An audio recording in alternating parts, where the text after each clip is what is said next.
15 अगस्त जब हवा में तिरंगा लहराता है तो सीना गर्व से चौड़ा हो जाता है। चारों तरफ देशभक्ति के तराने गूंजते हैं, वीरों की शहादत याद की जाती है और हम हर साल जोर से कहते हैं, हम आज़ाद हैं। लेकिन ठहरिए, आज 2026 के भारत में मैं आपके जश्न के बीच एक छोटा सा सवाल छोड़ना चाहती हूँ, जो आपके दिल को थोड़ा झकझोर देगा।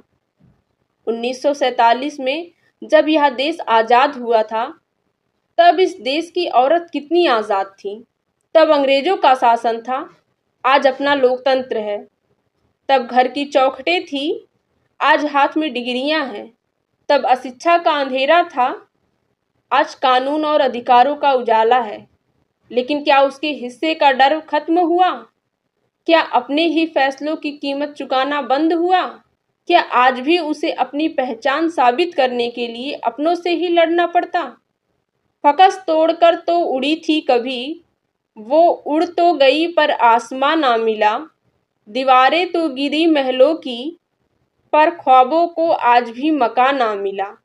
शायद 15 अगस्त की असली कहानी आज भी अधूरी है। जरा कल्पना कीजिए 1947 से भी पहले के भारत की। उस दौर में औरत होना भी अपने आप में सबसे बड़ा अभिशाप मान लिया गया था। देश तो अंग्रेजों का गुलाम था ही, लेकिन इस देश की स्त्री समाज की कुरीतियों की एक ऐसी जंजीरों में जकड़ी थी, जहां सांस लेना भी किसी जुर्म जैसा था। वह दौर जहां छोटी सी बच्ची को यह भी नहीं पता होता था कि शादी क्या होती है और उसकी डोली उठा दी जाती थी। वह दौर जब पति की चिता के साथ एक जलती हुई औरत की चीखों को ढोल नगाड़ों के शोर में दबा दिया जाता था और उसे सती का नाम दे दिया जाता था। वह दौर जब विधवा हो चुकी एक स्त्री को ताउम्र सफेद साड़ी में घुट घुट कर जीने पर मजबूर कर दिया जाता था, जैसे जीना ही उसकी सबसे बड़ी गलती हो।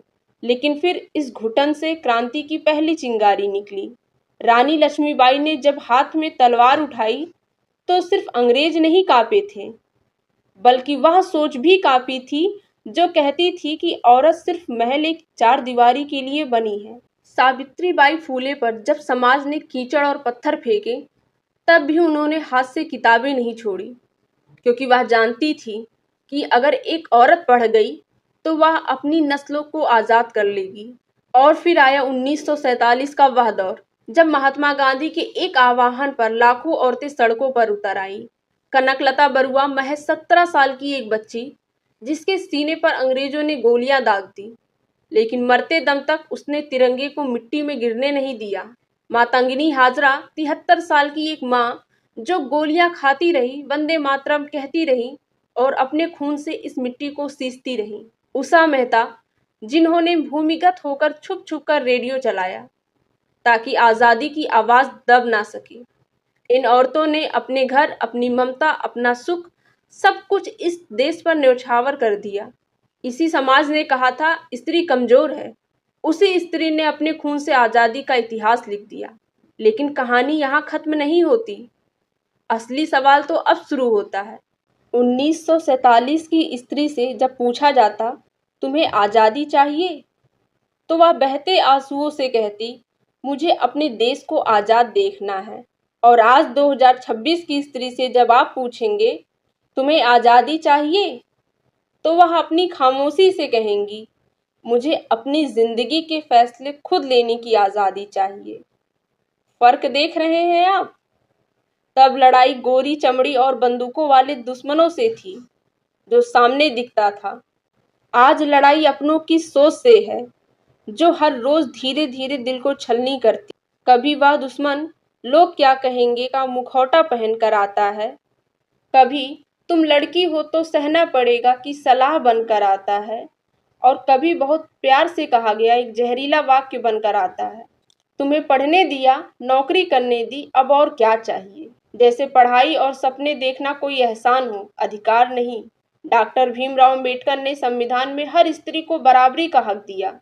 कानून ने कह दिया कि औरत आज़ाद है। लेकिन जरा अपने दिल पर हाथ रखकर पूछिए, क्या कानून बदलने से हमारे घर के दरवाजे और लोगों के दिल बदले? आज भी लड़कियां पढ़ती हैं, टॉपर बनती हैं, कमाती भी हैं, लेकिन शाम को घर लौटते ही उससे पहला सवाल पूछा जाता है, इतनी देर कहाँ हो गई थी? एक बेटे के लिए पूरी दुनिया खुली है और एक बेटी के लिए आज भी समय की पाबंदी और बंदिशों का पहरा है। आज की स्त्री विरोध नहीं करती तो इसका मतलब ये नहीं कि उसे दर्द नहीं होता। वह आज भी सहती है। वह अपने सपनों को रसोई के चूल्हे की आग में चुपचाप जला देती है। वह अपनी बीमारियों को छिपा लेती है ताकि घर का कोई काम ना रुके। वह अपनी पसंद, अपनी इच्छाओं को अलमारी के किसी कोने में बंद करके मुस्कुराती है ताकि अपनों के चेहरे पर खुशी बनी रहे। तब विरोध करने पर कहा जाता था, चुप रहो, तुम औरत हो। आज विरोध करने पर कहा जाता है, बहुत घमंडी हो गई है, जुबान चलाने लगी है। शब्द बदल गए, जमाना बदल गया, पर औरत के हिस्से का समझौता आज भी नहीं बदला। जिस्म की चोटों के निशान तो दिख जाते हैं दुनिया को, रूह पर जो जख्म है उनका हिसाब कौन रखे। लेकिन दोस्तों, इस अंधियारे के बीच एक रोशनी भी है। आज की स्त्री जब सिर्फ सहने के लिए तैयार नहीं है, वह उड़ना जानती है, वह अंतरिक्ष तक पहुंच चुकी है, वह देश चला रही है, वह सीमाओं की सुरक्षा कर रही है। लेकिन यह आज़ादी तब तक पूरी नहीं होगी जब तक यह देश की हर एक बेटी, हर एक माँ और हर एक औरत तक ना पहुंच जाए। इसीलिए इस 15 अगस्त पर सिर्फ झंडे को सलामी देकर मत गुजर जाइए। अपने घर की स्त्री की आंखों में झांक कर देखिए।